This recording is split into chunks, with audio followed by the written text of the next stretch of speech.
విధంగానే ఇంకొక రకం చేసి చూపించాను. 1 కప్పు సబ్బియ్యము, 1/4 కప్పు కొంచెంగా బియ్యము రాత్రి నానేసుకోవాలి. మెత్తగా సబ్బియ్యము బియ్యము రెండు వేరువేరుగా నానేసుకోవాలి. తెల్లవారిన తర్వాత 10 కప్పులు నీళ్లు పోసి ఈ కప్పుతోనే 10 కప్పులు నీళ్లు పోసి సబ్బియ్యం వేసి బాగా ఉడికించాలి. మెత్తగా ఉడికిన తర్వాత ఈ 1/4 కప్పు బియ్యం నానేసినాం కదా, వాటిని గ్రైండ్ చేసుకోవాలి పల్చగా.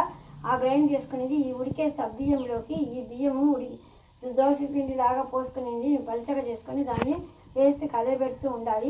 జీలకర్ర వేయచ్చు, ఇంగువ, కొద్దిగా నిమ్మరసం పిండుకోవచ్చు. కొద్దిగా ఉడికిన తర్వాత ఒక నిమ్మరసం పిండుకోవచ్చు.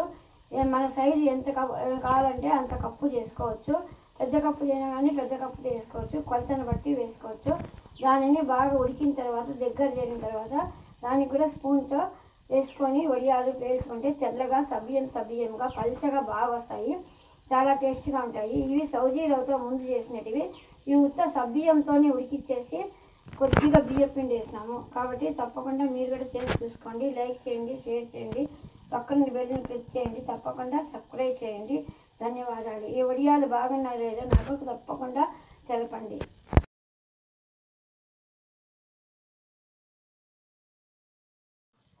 Hi friends, welcome to Gorantla Padma channel. మొన్న సబ్బియ్యము సౌజీ రవ్వతో చేసినాను. మెత్తగా మిక్సీ కొట్టేసి పొడి చేసేసి దాంట్లో నీళ్ళు వేసి 8 లోటాల నీళ్ళు సేవ్ చేసినాను. ఈరోజు ఇది ఉత్త 1 కప్పు సబ్బియ్యము, దాంట్లో 1/4 కప్పు బియ్యము. బియ్యము వేరేగా నానబెట్టుకోవాలి. నానబెట్టేసుకొని సబ్బియ్యాన్ని 10 కప్పులు నీళ్లు పోసి బాగా ఉడికించుకోవాలి.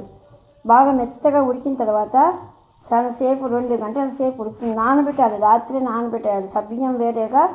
బియ్యం వేరేగా నానబెట్టేయాలి. సబ్బియ్యము కావాల్సినంత సైజు మనం చిన్న కప్పుతో ఊరికే చూసేదానికి చేసినాను. మీరు పెద్దదైనా సైజు తీసుకోవచ్చు, ఏ కప్పుతో అయినా తీసుకొని 10 కప్పులు నీళ్లు పోయచ్చు.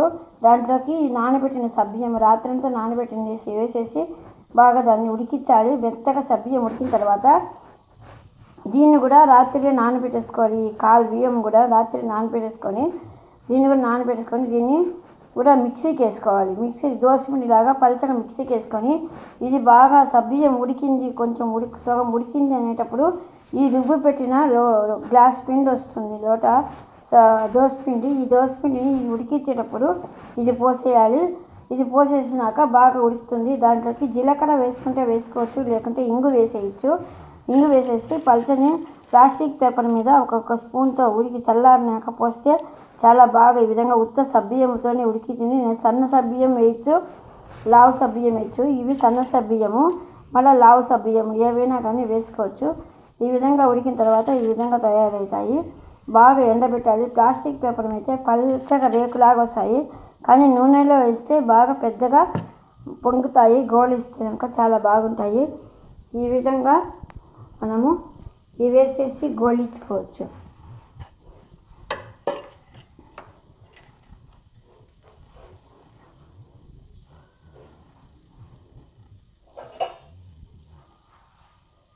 ఆయిల్ కొంచెం వేడెక్కిన తర్వాత గోలిస్తే తెల్లగా సబ్బియ్యము బాగా తెల్లగా వస్తాయి. చూడండి ఎంత తెల్లగా పల్చగా వచ్చి వేసినా కూడా తెల్లగా బాగా పొంగుతాయి. పెద్దగా బాగా నూనె కాగాలి. కాగిన తర్వాత వేయాలి. మరి ఎక్కువ నూనె కాగినా కూడా ఎర్రకపోతాయి. సో మీడియంలో కాగాలి. ఇవి ఇంకా నూనె కాగలేదు, మీడియంలో కాగాలి.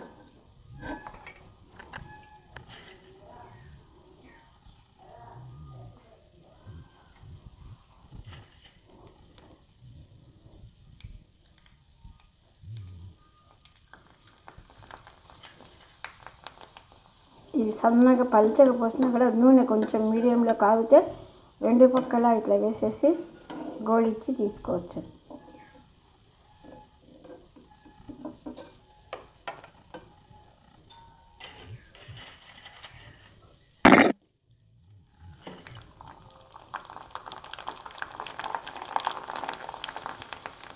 ఇది ఉత్త సబ్బియ్యము, కప్పు సబ్బియ్యము, 1/4 కప్పు బియ్యము. బియ్యము రాత్రి నానబెట్టేయాలి.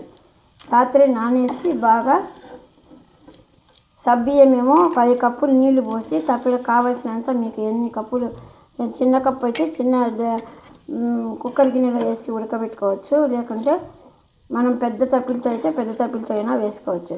నేను చిన్న తప్పిలతో వేసి నేను ఒక్కదాన్నే సొంతంగా వేసి చేసినాను. మీకు చూపించేదానికని చిన్న కప్పులు వేసి చేసినాను.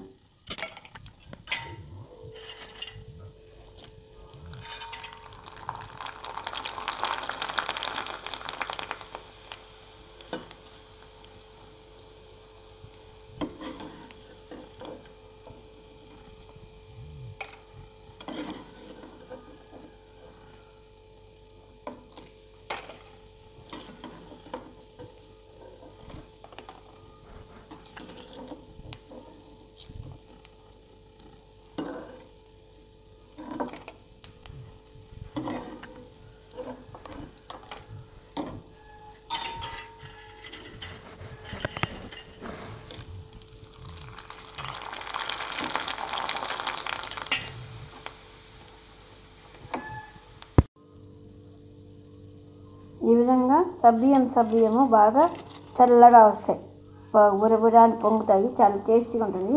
ప్లాస్టిక్ పేపర్ అయితే చాలా బాగా వస్తాయి.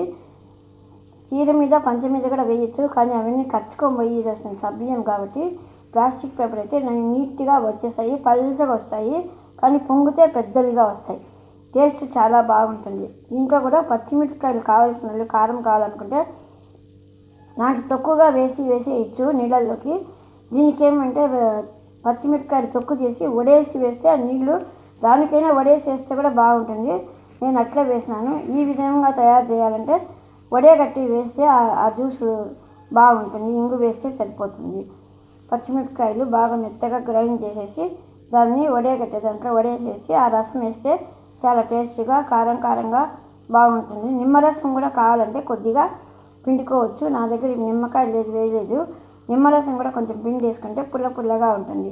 2 నిమ్మకాయలు చల్లారినాక ఆ పిండి అంతా బాగా ఉడికిన తర్వాత దాన్ని ఎండలో వేస్తే బాగా ఎండినాక 2 రోజులు తీసేసి మళ్ళీ పైన ఎండబెట్టేసి ఈ విధంగా గోలించుకుంటే చాలా బాగుంటుంది. ఇవి 2 రకాలు.